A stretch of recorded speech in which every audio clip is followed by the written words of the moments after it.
Where we are, 13, that's where we're at. Now we're going to add when we don't have a common denominator.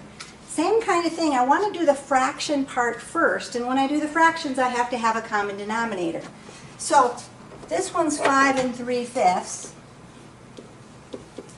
I'm going to add 5/6, but on my fractions I have to find my common denominator.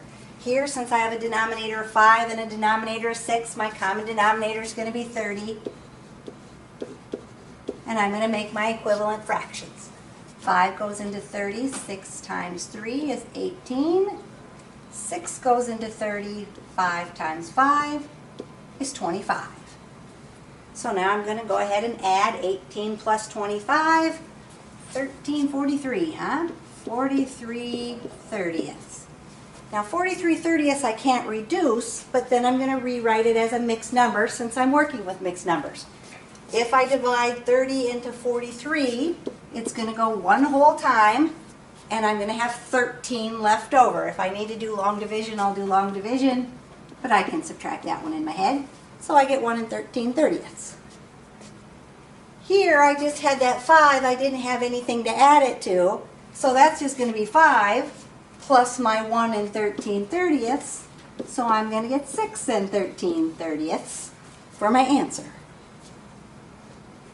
And same thing, if I wanted to check that one, I'd do my mixed number, 5 fraction 3 fraction 5, 5 3/5, plus 5 fraction 6, and I get 6 13 thirtieths.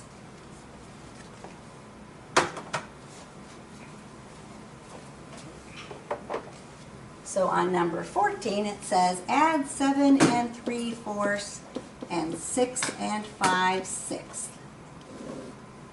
I'm going to add the fraction part first. I don't have a common denominator, so that's where I'm going to start with my common denominator. If I have a denominator of 4 and a denominator of 6, my least common denominator is 12, exactly. 4 goes into 12 3 times. 3 times 3 is 9. 6 goes into 12 2 times. 5 times 2 is 10. So 9 twelfths plus 10 twelfths, 19 twelfths.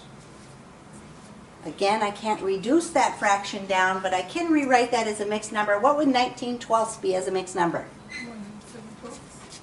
1 7 twelfths. Right? 12 goes in there once, and then if I subtract, I have 7 extra left over. Adding my whole numbers, 7 plus 6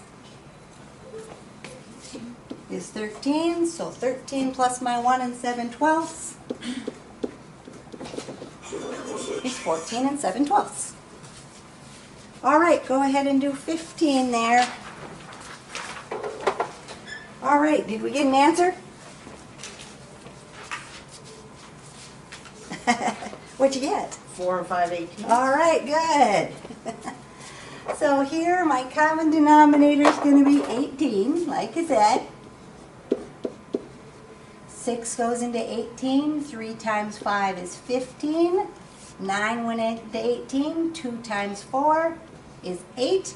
If I add that, I get 23/18, which can't be reduced, but can be written as a mixed number. 18 goes in there once, with 5 extra ones left over. Here I had 3, so 3 plus 1 was 4, and 5/18 then. Exactly.